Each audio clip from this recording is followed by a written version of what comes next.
It's the focus and knowing, you're on a 2-game skid, and he wanted to be the stopper. You could see it the minute he walked in the clubhouse and had that focus, like he always does. But, when you can run Kershaw, Hill, Wood out there, you like your chances. And today, Rich wasn't as efficient as I think he would like. And I think that even in that last start, same thing. So the effectiveness, good. Efficiency maybe could be better. But as far as pitch quality, very good. How nice is it to be able to put Taylor in as kind of a defensive replacement late and to see what he was able to do? He's a spark. And we talk about it. We talk about how many good players we have and how many guys have really contributed to what we're doing. But, I guess not so much under the radar now. Chris adds that spark and the quality of at bats and, the metrics in the outfield, what he's done. He continues to get really better and I almost want to say elite, really, at the plays that he's made. So to come off the bench, a huge homer and to hit a triple to clear the bases, and now to give Kenley another day, these are things that, perpetuate winning and keep us in good spots. Taylor's not a secret anymore. How is he able to keep, doing this well? You know what? I think that it's one of those things where young players who get an opportunity and take advantage of it, but again, like Cody, Chris, not getting too far ahead of themselves. And I think that if you look at Chris, there was a skid there about a month ago where he wasn't getting hits, and it was starting to go south a little bit as far as results. But for him to keep grinding and stay consistent with his at-bat quality, the hits started coming again. And for him to have that perspective on not getting too far ahead or chasing hits, just trying to play good baseball and help us win, I think as a result, you're seeing good things. Did you think that eventually he would taper off, maybe settle in a lower level offensively? It's one of those things where until you've done it, you really don't know what you have. And so where's his floor? We don't know. What's his ceiling? And so I think to just try to stay away from where you project him or what you expect, I think that each night he's trying to help us win a baseball game. And I think that the sum, that's what our guys do. So I can't sit here right now and say what his ceiling is or his floor. What's different about this team opposed to last season? Well,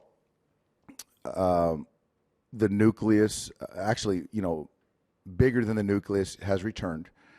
I think that the offseason, the returning of those 3 free agents was huge. The front office keeping this group together. We were very close and knew we were 2 games away. There's talent. There's focus. There's a little chip on our shoulders, and there's confidence. So, with all that, these guys are relentless. With that said, what surprises you the most about this team coming into the season? You knew you would be good, but did you think you would be this good? What has surprised you? I don't know about the win-loss, and I never try to speculate, and we don't. But I knew we'd be good. I knew we were good, but we had to go out and play. Surprises me about this club, I think the unselfishness.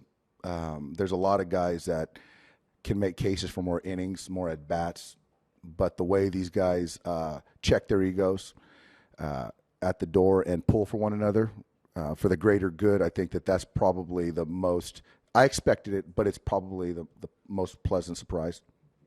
Talking about Chris not knowing his floor and his ceiling, you knew those things with Rich Hill, but did you wonder if he was going to get to it this year before he made those adjustments?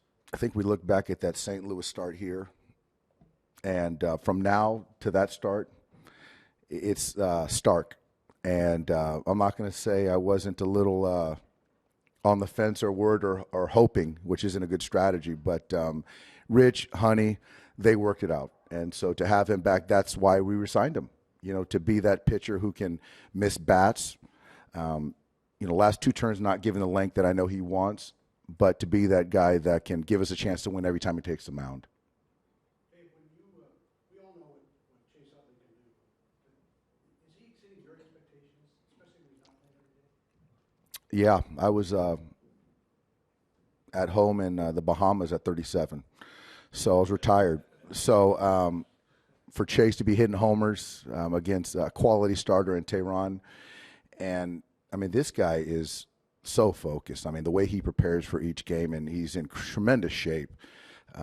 So Yeah, I'm surprised. I really am. But I think that if there's a person in that clubhouse, which we have a lot of them, that you wouldn't bet against, Chase is towards the top of the list.